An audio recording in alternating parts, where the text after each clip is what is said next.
আজ আমি চলে এসেছি ছোট্ট একটি ভিডিও নিয়ে হবিবপুর ইস্কন মন্দিরে। মন্দিরটি খুবই সুন্দর এবং সুন্দর পরিবেশে গড়ে উঠেছে।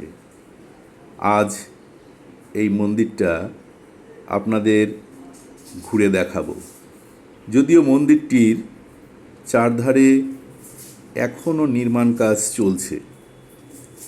এখানে আসবেন কিভাবে?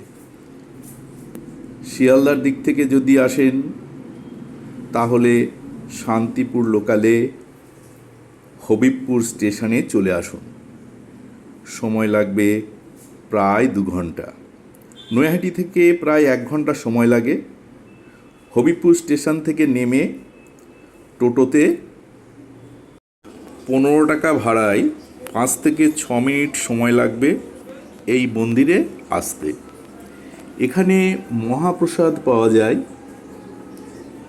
1:30 থেকে 3টের মধ্যে মহাপ্রসাদ পরিবেশন করা হয়। মহাপ্রসাদ 80 টাকা এবং রাজভোগ মহাপ্রসাদ 200 টাকা।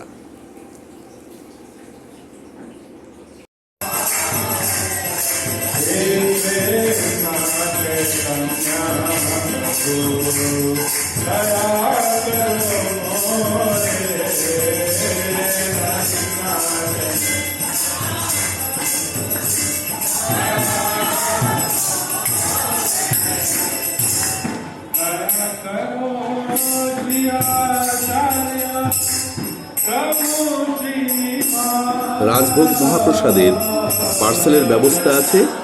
সেক্ষেত্রে আপনাকে 30 টাকা অতিরিক্ত দিতে হবে। আপনারা দেখছেন স্বপনের দেশে ইউটিউব চ্যানেলটি সাবস্ক্রাইব করবেন এবং পাশে থাকবেন। ধন্যবাদ।